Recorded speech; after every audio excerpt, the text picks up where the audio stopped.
Now, how did you get into real estate? Well, I have actually a pretty funny story. My background is 25 years corporate HR. So my last job, I was working for Verizon. I was in a very senior HR role and had to travel often for my job. And I was traveling between Greenville and Columbia and got rear-ended and was on disability for a while. Verizon, as you know, many big companies, they go through a lot of reorganizations, and they were going to go through a reorganization, and my job was going to either move to Tennessee or North Carolina. And I opted not to do either. So I ended up leaving with a severance package. I was on workers' comp for a while and had neck surgery. And while I was recovering, my husband was thinking about buying another investment property. And I sat there thinking, I'm already involved. He's asked me to look for homes and, all things like that. I might as well go to real estate school and get my license. And instead of him paying an agent to help him, he can pay me. So that's how I got started. That's great. So do you guys own a few different investment properties now? Yeah, we actually have a property in Charleston, which was a home that I bought down there before I moved to Greenville. And we also have a self-storage facility. We had a rental property here in Greenville as well, but we sold that recently. Okay. I was just curious about self-storage. I found it really interesting. Do you still have that property? We do. We actually bought that on April Fool's Day. And another funny Congratulations. story. Yeah, another funny story. In my brokerage, there was a young lady and her brother owned a couple of self-storages, and she did as well. And she mentioned, this was right around the time my husband was looking for an investment property. And she mentioned, oh yeah, my brother is thinking about selling a self-storage. And my husband quickly went from, instead of a rental property, let's buy a self-storage facility instead. So it was owner financed, and we closed on April Fool's Day 4 years Wow. ago. How has that been for you guys? It is an amazing business, always full. We were lucky that this one was built right next to one of those um, rental townhome communities. And we're literally right next door. During our ownership, we have like 68 units plus an acre and a half, which is storage for boats, RVs, trailers, extra vehicles. And we're always full daily. We have to say, sorry, we'd have no units available. We've literally had to continue to raise the rent just to get some old timers, to either leave so we can get new people in there or what. But yes, it's been an amazing business. If we had 4 more acres and could build 4 more units, they would be full. That's awesome. Good for you guys. Okay, so you had mentioned obviously you guys were your first clients, but after that, how did you start gaining new clients? Yeah, so because of my HR background, I know a lot of people. So I really just started being very transparent about, making a life transition change. And at this time, I had been doing a lot of network marketing anyway, because when I was in HR, I had a side business doing network marketing. So I was very familiar with, selling yourself and selling your brand online. And so I just got out there and, I had success. A lot of people try network marketing or real estate and fail. I think because there were things that I knew that were important, like doing the little things over and over again, building your funnel, keeping it full, not quitting the things that got you where you were, continuing to cold call, continuing to network, continuing to follow up. A firm believer that the fortune is in the follow up. So even though somebody tells you no today, maintain a really good relationship. They're going to refer people to you until they're ready. And then when they're ready, and you can help them, they're going to tell 50 people, so that has really kind of been my strategy is, getting out there and letting people know what I do and repeatedly telling them what you do, because I hear so many people that are in real estate and they get frustrated. And I ask them, well, how many times have you told people what you do? Like your neighbors, like they're going to forget after you tell them the first time, or they're going to assume that, like the millions of other people that start real estate and quit it, that you're going to quit too. If you're not constantly repeating, like, this is what I do, this is what I do, this is what I do, if you know anybody that can help, you're not going to have a lot of success. But I was never afraid to, kind of talk about what I do. I have multiple businesses. And what I found is that if all of your businesses are somewhat aligned, regardless of what you have on at the moment, you can talk about your other businesses. So I'm a CEO of a franchise as well. It's called Foot Solutions. You can see I have 2 hats on today.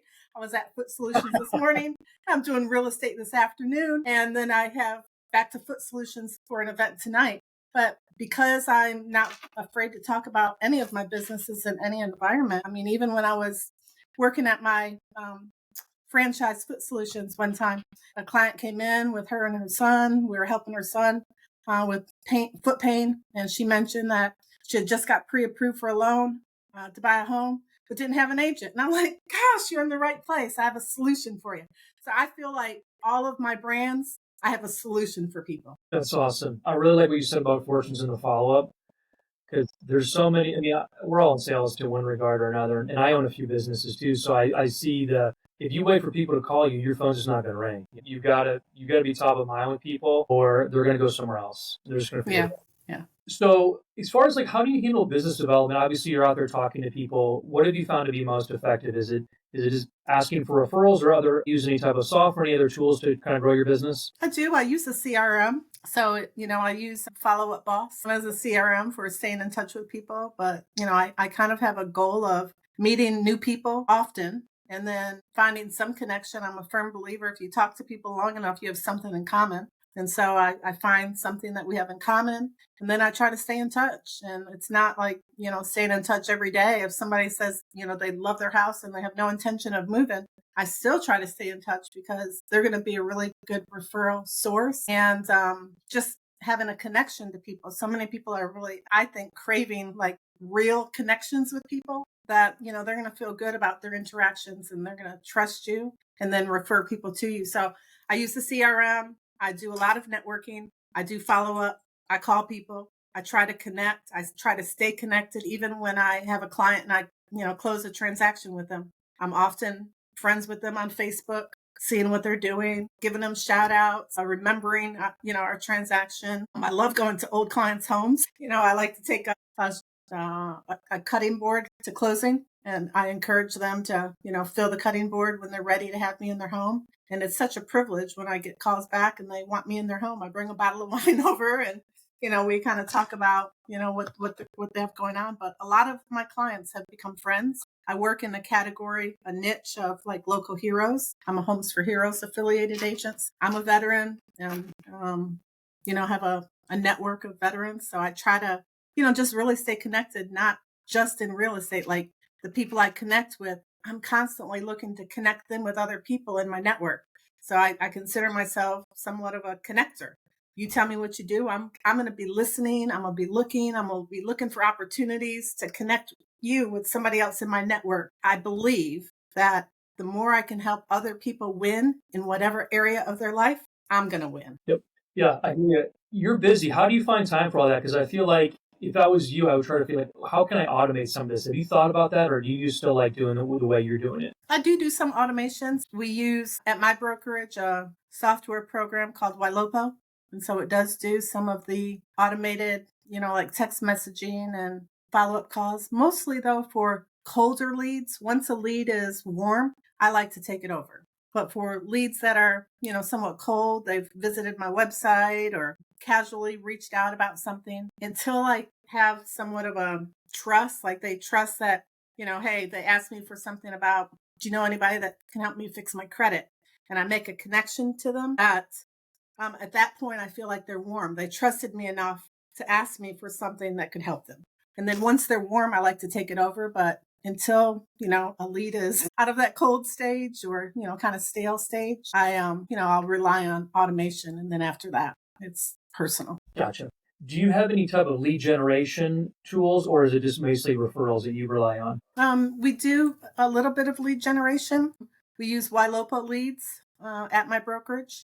So I do use those. And then being a Homes for Heroes affiliated agent, I do get leads from Homes for Heroes. But Google has been a really great friend for me too. I mean, I get people that just out of the blue, I Googled you or I Googled real estate agents in your area and you popped up. I'm a homes.com member agent as well. So I do get leads from them. But I have found that the best leads are referrals. People that, refer a friend to me or a family member to me, or, just kind of walk by my office and, want to refer somebody or ask a question. Sure. Okay. Do you guys spend much time creating content, whether it's blogs or social media? Is that part of your efforts? Yeah, so I do a lot of social media. If that is one place that automation would be a little helpful, it's kind of creating content. Right now, I use a virtual assistant out of Charleston who helps me with some of my social media. But I'm always out and about looking for content. I wish there was a way where content that was relevant and personal to my brand was easily accessible. I have tried like some AI content.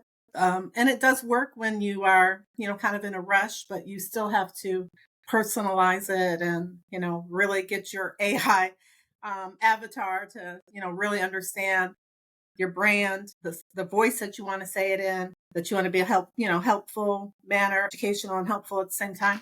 So yeah, I've definitely used like chat GPT to help me write content or captions. I've used chat GPT to kind of come up with like themes for the month for posting on social media. So yeah. Okay, great. Yeah, I'll come back to that because I find that one interesting.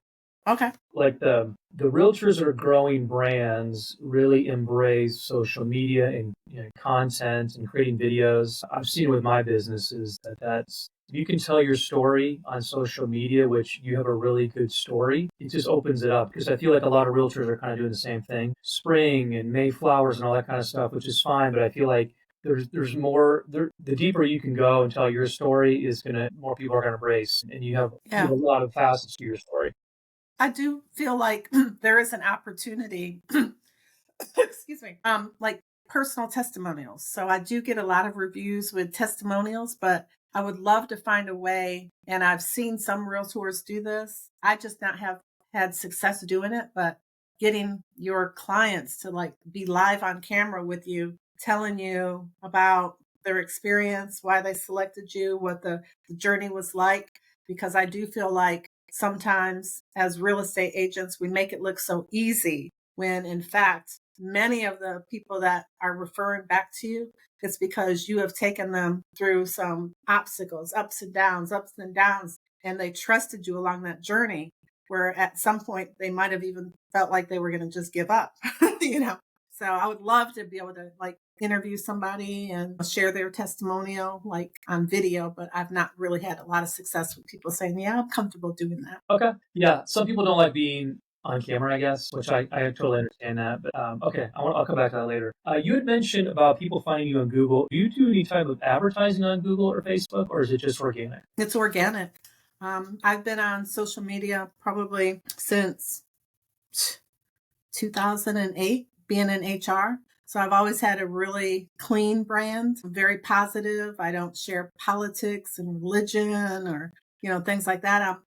I want to be welcoming to the masses. So I've always had a pretty clean brand. I like to talk about travel and, my football team and, women's basketball team and, food and wine and things that people can relate to. So I was on Google because I had so many personal social media platforms, including LinkedIn and Instagram early.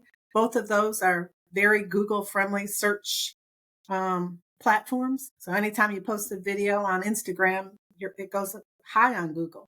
So if you just search your name, Celeste, Purdie, you see all of my different businesses, but a lot of things pop up high because I've been on social media for so long. That's great. Are there tasks that you're doing right now you feel like take a lot of your time that don't generate revenue?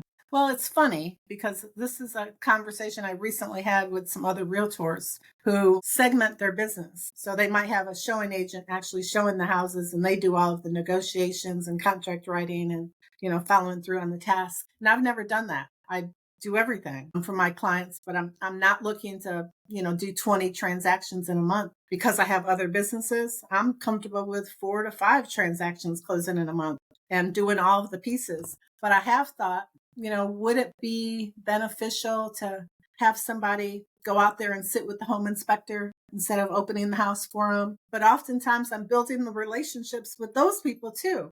And I've had them refer business to me, or the inspector that now wants to buy a house and he uses me. I had a listing agent that I worked with at a community, a new construction community, and I brought 6 buyers that actually bought in her community. And the project manager for that builder when it was time to buy a house, that listing agent said, well, Celeste, if you want an agent that's going to be there all the way through the process, Celeste showed up at every single appointment with her clients. She never let her clients come to my community unrepresented. I would call her if you want to buy a house. She is going to stick with you all the way through the process. You're not going to have her and then, the virtual assistant or the transaction coordinator is going to handle everything from now on. I handle everything. So I do feel like at some point it would be nice to maybe transition some of those items away, like, somebody to set up all my appointments for me with the builder, somebody to just put things into my calendar and I show up versus me calling the home inspector asking what your availability is, me calling the termite inspector asking when their availability is and trying to coordinate. It would be nice to pass some of that stuff off at some point. Right. That's good.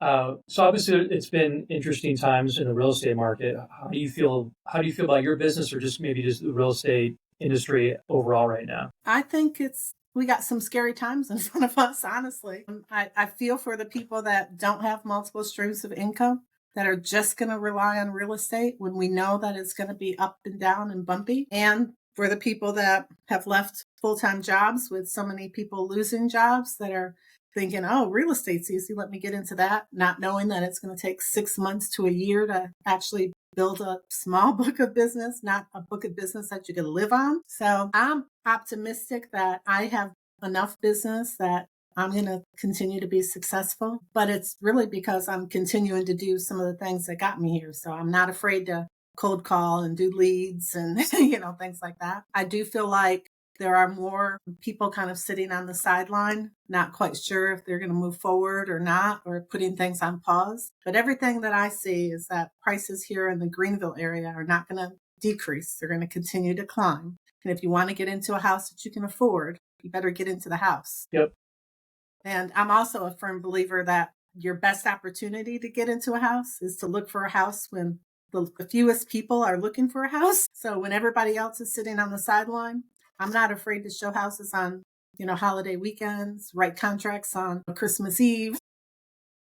I'm a firm believer that you take advantage of the opportunity when the fewest people are, going to be your competition. That's true. Yeah, I was curious about that. Like, what's a typical deal size for you in Greenville? Our average home price right now is above $330,000, but I would probably say the typical range is 300 to 500, and then if you look at our Greenville MLS, we probably have $10 million properties that hit the market every day. So we've got a really healthy market here. Most of the agents in the Greenville area work the entire upstate. So they'll work, down to Lawrence, South Carolina, all the way up to past Spartanburg, South Carolina, for example.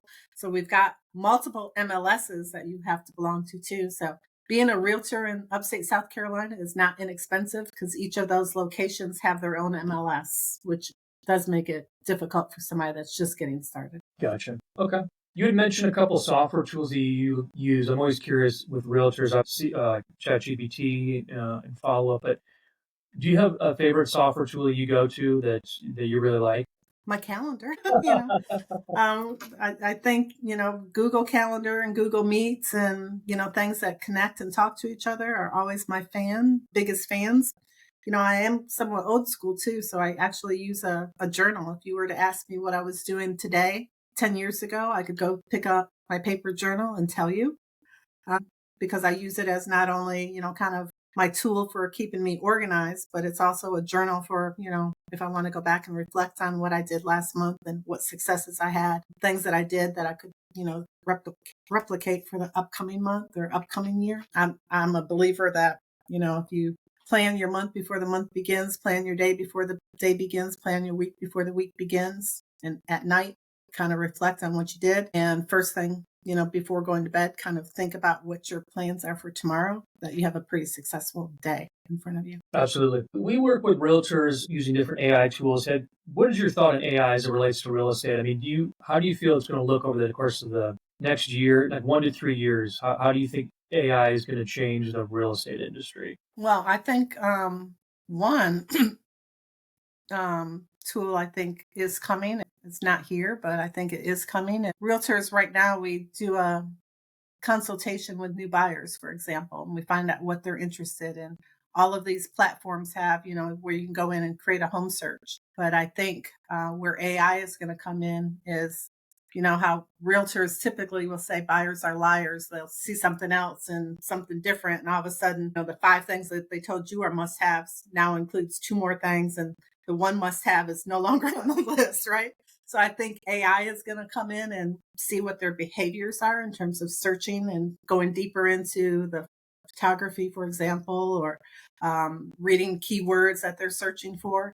And then AI is going to alter that search and only show them homes that are matching their filter versus us having to set up the filter. Got it. So I think that's probably coming. I think lead generation is going to continue to use AI, but I think content creation is a big opportunity because it's time consuming. But I know video is super important. How do you take, I'm out showing houses and, I snap 5 great backyards. How do you get AI to maybe analyze the 5 videos that you took today and create a really cool, hey, if you're a buyer looking for great backyard space, work with Celeste because, these are 5 spaces that she saw today, without me having to do all that work and create the content. Yep. Yeah, it's funny you say that. And I was kind of circle back to a couple of things because you've had a good journey. You definitely hustle. I appreciate that. I do the same thing. So be something you mentioned a couple of things I thought was pretty interesting about just the automation of social media, but just how to personalize AI content, which I think is really interesting. And that's what we do. So, if you're open to it, I could maybe ask you some follow-up questions another time, just to see if, and I don't know if it'd be a good fit, but it may be something that I could put together just so not only what's out there, but kind of what's coming, just because every industry is being affected by all these changes, especially in an industry where like so many industries are commodities and it's how you differentiate yourself, which obviously you've done a good job. But if there was a way to make your life a little easier, I'd want to put something together for you if that's something you're interested in. Yeah, sure. I mean, I was in a networking meeting on Tuesday and a woman that had recently gone through a divorce and kind of a career change. She's now doing helping people tell stories. And she talked about how AI has transformed her business. What used to take her 5 days, she's cranking out story and content like in 5 minutes. And she just mentioned a few of the like prompts that she used on ChatGPT or she used a couple of other ones too. But just knowing the right prompts and how to use prompts to have ChatGPT be even more successful. I feel like I've evolved a little bit. Like I used to go in and say, basic stuff. Now I'm like, hey, you're continuing as, my social media engagement specialist for Foot Solutions. My team. I have a video with Janaya talking about her favorite shoe. These are the 2 brands. Please write me a caption. And I'm getting better because I'm asking it more specific things that I've learned over time. But if I could decrease learning that over time and just get 5 or 6 things that would allow me to be really successful in creating content, that would be a huge win. Okay. Well, that's good to know. Do you have some time later in June? I'm going to be traveling a little bit, but maybe mid-June I could just put something on the calendar, be maybe 30, 15, 20 minutes, something pretty short. Yeah, that's fine. Okay. I don't know if you have your calendar in front of you, like the week. Can you hold on 1 second? Yeah, sure.